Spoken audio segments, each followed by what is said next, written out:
नमस्कार, स्वागत है आप सभी का एनएमएफ न्यूज पर। मैं हूं आपके साथ रोहित। जमाते इस्लामी की मदद से कांग्रेस चुनाव जीतती है और अभी हाल फिलहाल में एक उपचुनाव जीता कांग्रेस ने। अब ये बड़े आरोप हम नहीं लगा रहे हैं, ये आरोप बाकायदा प्रेस कॉन्फ्रेंस करके लगाए गए हैं, तस्वीरें दिखाकर लगाए गए हैं और राजीव चंद्रशेखर ने यह बात कही है। अब उनकी बात के मायने क्या हैं, इसी पर चर्चा करेंगे। मेरे साथ हैं वरिष्ठ पत्रकार पंकज प्रसून। लेकिन चर्चा की शुरुआत करें उससे पहले राजीव चंद्रशेखर का बयान सुनिए। लेकिन सच यह है कि जो प्रोस्क्राइब्ड एंटी नेशनल पार्टीज हैं, proscribed anti democracy, anti constitution parties हैं, उनके साथ ये जो अपॉर्चुनिस्टिक पॉलिटिक्स इस देश में कांग्रेस पार्टी और इंडी अलायंस ही करते हैं।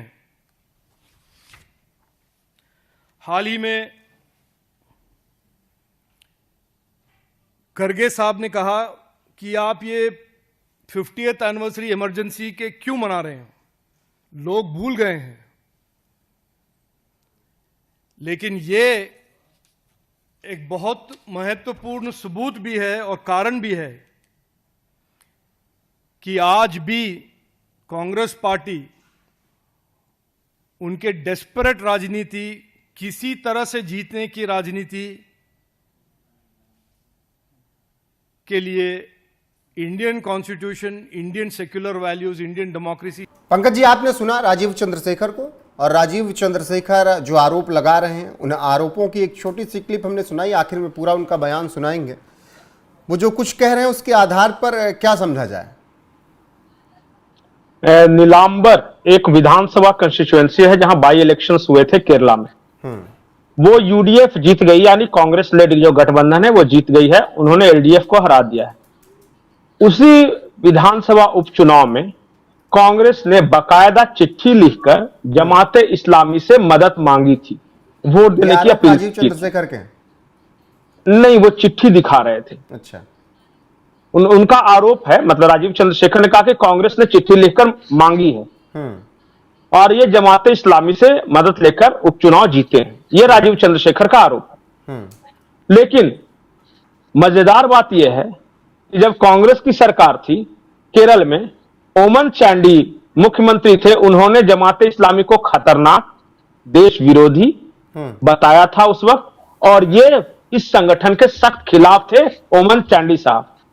तो जब वो मुख्यमंत्री जमाते इस्लामी को क्यों खतरनाक बताया था कांग्रेस सीएम ने उस वक्त? उन्होंने, ओमन चांडी ने उस वक्त कहा था कि ये सिजेशनिस्ट पॉलिटिक्स करती है, भारत के मुसलमानों को वो भारत के खिलाफ भड़काने का काम करती है। ये उस वक्त था, ये वो भी कांग्रेस के मुख्यमंत्री थे। राजीव चंद्रशेखर का ये भी आरोप है कि जब जब कांग्रेस की सत्ता जाती है तब तब वो डिस्परेशन में वो ऐसे संगठनों के साथ हाथ मिला लेती है जो कि देश विरोधी संगठन है। जैसे उन्होंने उदाहरण बताया, वो केरल बीजेपी के अध्यक्ष भी है, राजीव चंद्रशेखर ने यह कहा कि कांग्रेस पार्टी तुष्टीकरण की राजनीति कर रही है और केरल, कर्नाटक, तमिलनाडु, तेलंगाना और आंध्र प्रदेश जो दक्षिण के राज्य हैं वहां पे जमाते इस्लामी के साथ गठबंधन कर रही है। बिहार में इमारते शरिया के साथ, कर्नाटक में एसडीपीआई के साथ और पीएफआई के साथ। ये सारे जो संगठन है ना, वो या तो अलगाववादी संगठन है या आतंकवादी संगठन, और भारत के मुसलमानों में ये कट्टरता की भावना भरते हैं, भारत के खिलाफ भड़काते हैं, इनसे मदद लेती रही है। ये राजीव चंद्रशेखर कहना। उन्होंने ये भी कहा कि वैसे तो राहुल गांधी हाथ में संविधान लेके घूमते हैं, लेकिन संविधान ने जिन पार्टियों को बैन लगाया उन पार्टियों से मदद जरूर लेते हैं, ये वो कह रहे हैं। अच्छा, बोला कि वो धर्मनिरपेक्ष, अगर आप देखेंगे पंकज जी, तो समय समय पर कई विवाद और आरोप तो इस पर लगते ही रहे। वो चाहे आतंकवाद से संबंध, गैर कानूनी संबंध हो, विभाजनकारी राजनीति की बात हो, और फिर यूसीसी, एनआरसी, मतलब देश में सरकार कोई भी कानून ये सरकार लागू करे उसका विरोध हो, बवाल करवाना हो, धरना प्रदर्शन करवाना हो, ये तमाम आरोप पिछले कुछ वक्त में लगते रहे। नहीं, एक तो बात सही है ना कि जमाते इस्लामी का एजेंडा रेडिकल इस्लाम है, रेडिकल इस्लाम क्या होता है, कट्टरवादी इस्लाम या कट्टरपंथी इस्लाम क्या होता है, लेकिन वो इस अगर देश जब के आप लोग समझते इनका हैं। प्रोफाइल आप पूरा पंकज चेक करेंगे, आप अपनी बात कंप्लीट कीजिएगा, तो मैं आपको बता दूं कि इनका उद्देश्य इस्लाम के सिद्धांतों के अनुसार जीवन जीना और समाज में सुधार करना, ईश्वर की एकता, पैगंबर और मृत्यु के बाद के जीवन की बात करना। इस्लाम का सिद्धांत मैंने शरिया लागू करना, वो डायरेक्ट शरिया नहीं कह के वो कह रहे कि इस्लाम के सिद्धांतों को लागू कर। अब मैं और बताता हूं, केरल की राजनीति बड़ी इंटरेस्टिंग है। केरल में कांग्रेस का अलायंस किसके साथ है? मुस्लिम लीग के साथ। लेफ्ट का अलायंस किसके साथ है? इंडियन नेशनल लीग के साथ। और लास्ट इलेक्शन में कांग्रेस सपोर्ट किससे प्राप्त करती है? जमाते इस्लामी से। और लेफ्ट किससे सपोर्ट प्राप्त करती है? पीडीपी से। यही सेकुलरिज्म असली है।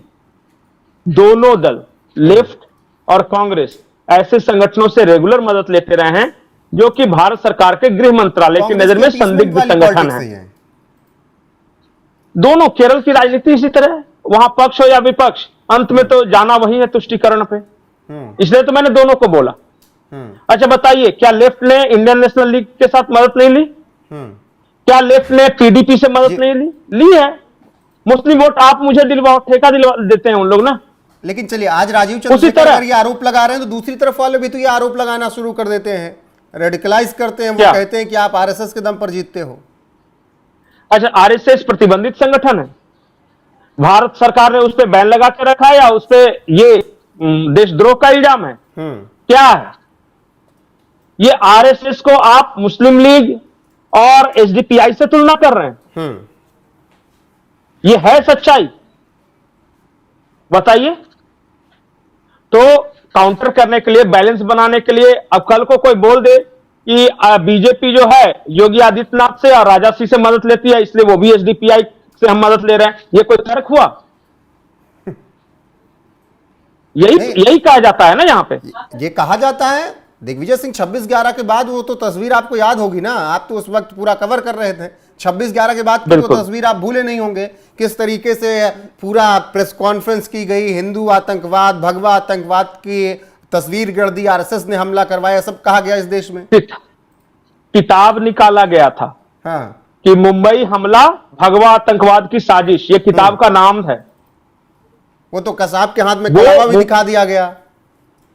यही बात है। अब तो बाद में बहुत जांच रिपोर्ट, और बाकी जो आरवीएस मणि हैं उस वक्त गृह मंत्रालय में सेक्रेटरी थे, बाकी आरवीएस मणि टाइप कीजिएगा, उनके सारे आरोपों को पढ़ लीजिएगा, दोहराने का कोई लाभ नहीं। तो इस तरह की राजनीति तो करते रहे, ये आरोप है। और देखिए, कांग्रेस पर हाल के दिनों में बहुत गंभीर आरोप लगे। मतलब कहां तक मुझे जाना है, मैं ये नहीं कहूंगा कि पहले जो कांग्रेस थी उसको मुस्लिम वोट नहीं मिलते थे, अब ज्यादा मिल रहे हैं, लेकिन अब डिस्परेशन ज्यादा दिख रहा है। और जिन संगठनों से पहले की कांग्रेस दुनिया बनाया करती थी, मैंने ओमेन चांडी का नाम लिया, इंदिरा गांधी का भी मैं नाम ले सकता हूं, संजय गांधी का नाम ले सकता हूं, इवन राजीव गांधी का नाम ले सकता हूं कि किन संगठनों से उन्होंने दूरी बनाई। बाद में उन्हीं संगठनों से राहुल गांधी ने हाथ मिलाया। तो क्या ये जो 9900 सीटें आई, इसी सब का नतीजा था, इन्हीं सबके सहयोग से? मैं कह नहीं सकता, लेकिन इतना तो तय है, मैं किसी पार्टी के बारे में इल्जाम नहीं लगाना चाहता, लेकिन इतना तय है कि कांग्रेस जिस तरह से अल्ट्रा लेफ्ट और अल्ट्रा इस्लामिस्ट राजनीति कर रही है, मुझे नहीं लगता कि देश के मुख्य धारा की पार्टियों को ऐसे करना चाहिए। और जो मुख्य धारा के लोग हैं एक्सेप्ट करेंगे इस तरह की राजनीति को। कम्युनिस्ट भी अपनी राजनीति करते थे, लगता था कि वो बहुत बड़े क्रांतिकारी हैं, लेकिन अंत में उनकी क्या सदगति हुई वो पूरे देश ने देखा। और जो भी इस तरह की अल्ट्रा इस्लामिस्ट, अल्ट्रा लेफ्ट पार्टियां आई हैं इस देश में, उनका परफॉर्मेंस कैसा रहा उसके इतिहास से राहुल गांधी को सबक जरूर लेना चाहिए। थोड़ा तो आपको राष्ट्रवादी कैरेक्टर रखना होगा। बाकी राजीव चंद्रशेखर और क्या कुछ कह रहे हैं अगले अपने 5-6 मिनट के इस प्रेस कॉन्फ्रेंस में, उसको बहुत बेहद विस्तार से सुनिएगा, क्योंकि हमने केवल आपको एक क्लिप सुनाई जिस पर हमने चर्चा की, इसके अलावा बहुत बातें वो बता रहे हैं। बाकी बने रहिएगा हमारे साथ, क्योंकि देश और दुनिया की तमाम खबरें आपको यहाँ पर मिलती रहेंगी। पंकज जी, आपका बहुत बहुत शुक्रिया, नमस्कार। एंटी सेक्युलरिज्म, ये इनका भाषा है, ये मैं नहीं कह रहा हूं। वो सेक्युलरिज्म के अगेंस्ट हैं, डेमोक्रेसी के अगेंस्ट हैं। ये उनके ही कहे हुए वर्ड्स में आपको सुना रहा हूं। और ये इस्लामिक गवर्नेंस में मानते हैं। इस ऑर्गेनाइजेशन का नाम है जमाते इस्लामी। बहुत सालों तक देश के मेनस्ट्रीम राजनीति में और पॉलिटिक्स से बाहर रखा गया था, क्योंकि जैसे मैंने कहा, कांग्रेस के लोग भी इसको एक डेंजरस ऑर्गेनाइजेशन मानते थे। लेकिन पहली बार राहुल गांधी के पुराने कॉन्स्टिट्यूएंसी और प्रियंका गांधी के आज के कॉन्स्टिट्यूएंसी वायनाड में जो निलंबूर बाय इलेक्शन हुआ, उसमें पहली बार कांग्रेस ने खुल के फॉर्मली जमाते इस्लामी के सपोर्ट उन्होंने लिया, प्रचार हुआ और वहां पर वो इलेक्शन जीते। ऐसे बेशर्मी, कांग्रेस एक बेशर्म पार्टी है, इसके बारे में देश में कोई दो राय नहीं है। लेकिन एक साथ वो कॉन्स्टिट्यूशन हाथ में पकड़कर घूमते हैं, सेक्युलरिज्म की बात करते हैं, देश के कॉन्स्टिट्यूशन और देश के कॉन्स्टिट्यूशन अंडर थ्रेट कहते हैं, बीजेपी को कम्युनल पार्टी का एक प्रोपेगेंडा चलाते हैं। लेकिन सच ये है कि जो प्रोस्क्राइब्ड एंटी नेशनल पार्टीज हैं, proscribed anti democracy, anti constitution parties हैं, उनके साथ ये जो अपॉर्चुनिस्टिक पॉलिटिक्स इस देश में कांग्रेस पार्टी और इंडी अलायंस ही करते हैं। हाल ही में खरगे साहब ने कहा कि आप ये 50th एनिवर्सरी इमरजेंसी के क्यों मना रहे हैं, लोग भूल गए हैं। लेकिन ये एक बहुत महत्वपूर्ण सबूत भी है और कारण भी है कि आज भी कांग्रेस पार्टी उनके डेस्परेट राजनीति, किसी तरह से जीतने की राजनीति के लिए Indian constitution, Indian secular values, Indian democracy के साथ खिलवाड़ करता है। तो लोग इमरजेंसी के बारे में न भूलें, और आज जो हो रहा है, कांग्रेस और इंडी अलायंस जो कर रहा है, उसको याद दिलाने के लिए ही भाजपा इमरजेंसी के बारे में और ऐसे जो एंटी नेशनल एलिमेंट्स के साथ राजनीति कर रहे हैं और जमाते इस्लामी जैसे जो संगठन को मेनस्ट्रीम पॉलिटिक्स में लाने की कोशिश कांग्रेस कर रहा है, इसका खुलासा हम कर रहे हैं। मैं आपको ये भी बता दूं कि आज तक जमात के साथ, जमाते इस्लामी के साथ जो उनके गठबंधन होते थे, उनका जो अलायंस होता था, वो सीक्रेट होता था। थोड़ा शर्म कांग्रेस में और इंडी अलायंस के पार्टनर्स में होता था, वो खुलेआम बाहर नहीं आते थे इसके बारे में। लेकिन पहली बार वायनाड और निलंबूर के इस बाय इलेक्शन में कांग्रेस ने इनके दबाव के कारण, जमात के दबाव के कारण ओपनली इस अलायंस के बारे में अनाउंस किया है।